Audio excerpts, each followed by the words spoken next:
Welcome back to the channel, everyone.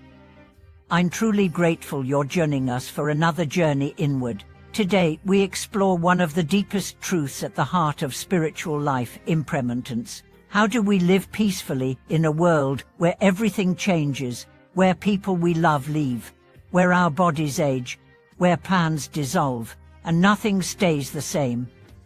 For many of us, this truth feels overwhelming, even frightening. But what if, instead of being a source of fear, impermanence became a door to wisdom, to freedom, to inner peace? That's exactly what we are going to explore today. Together, we'll unpack what impermanence really means, how it shows up in our daily lives, and most importantly, how understanding it can transform the way we live, love, and let go. If you've ever struggled with change, loss, or the uncertainty of life, this conversation is for you. Let's begin with what impermanence is not. It's not a depressing idea. It's not saying that life is meaningless or that we should give up on joy.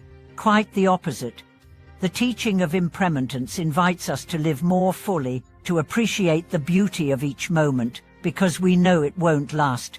Imagine holding a flower that you know will wilt in the evening. How tenderly would you look at it? How fully would you inhale its fragrance, knowing that it's a gift passing through your hands? This is the wisdom of impermanence. It awakens us. It wakes us from the trance of thinking things will always stay the same. It helps us stop taking things for granted. Our loved ones, our health, our youth, even our struggles, they're not forever. And when we truly see that, we begin to live with more compassion, more presence, more gratitude.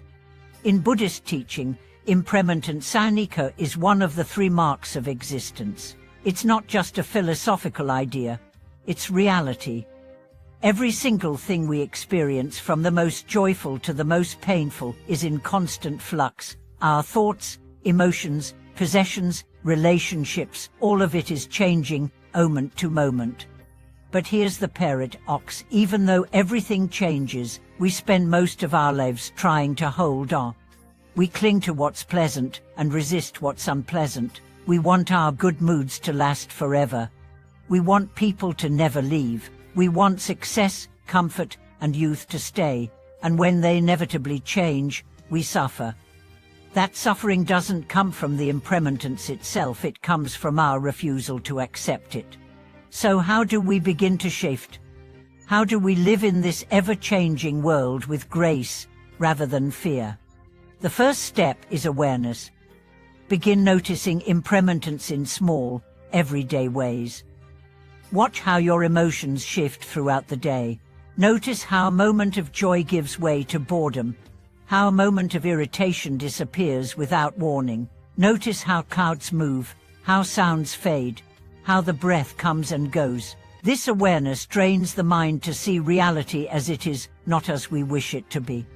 And something beautiful begins to happen when we see clearly. We stop taking things so personally. We stop fighting reality. We begin to relax into the flow of life. When sadness arises, we know it won't stay. When anger comes, we know it will pass, and in that knowing there is freedom. But awareness alone is not enough. We must also practice letting go. Letting go doesn't mean we stop caring. It means we stop clinging. We love fully, knowing that love doesn't mean possession. We enjoy beauty, knowing that it's fleeting. We give ourselves to life, moment by moment, without needing it to fit our script. One of the most powerful practices for this is meditation. In meditation, we sit with whatever is arising, pleasant or unpleasant, and we learn to observe it without grasping or pushing it away. We train the heart to be steady amidst the waves of change. Over time, this stability becomes a refuge. No matter what's happening around us, we know we can return to this still point inside.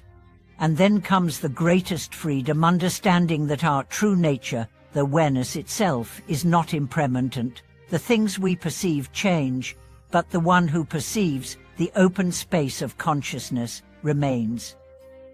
This is what the great masters point to again and again. Don't identify with the passing clouds, rest in the sky. Let me tell you a story. There was a monk who lost everything in a fire: his robes, his bowl, his texts. When asked if he was upset, he smiled and said, "The fire burned what could be burned, but what can't be burned is still here." That is the essence of this path, to discover what cannot be destroyed, and the gateway to that discovery is impermanence. You see, impermanence teaches us to look beyond the surface, to ask what remains when everything changes. What is still here when the job ends, when the body weakens, when relationships evolve? If we can sit with those questions, not just intellectually, but in our hearts, something profound opens up. We begin to see that everything we fear losing was never truly ours, not in the way we thought. We don't own people. We don't own time. We don't even own our next breath. And far from being scary, this truth is liberating. Because when we stop trying to grip everything tightly, we are free to dance with life, to meet it with curiosity, humility, and wonder. Let's talk about grief. Grief is one of the most intense ways we encounter impermanence. The loss of a loved one, a relationship, a home. These are moments when the reality of change cuts deeply. But even here, impermanence can guide us. It reminds us that love is not diminished by change, that the depth of our grief is proof of the depth of our love, and that, just as joy comes and goes, so does sorrow. We begin to trust the rhythms of life. Just like the seasons, emotions have their cycles. Winter turns to spring, loss turns to healing, and in the spaces between, we grow in ways we never imagined.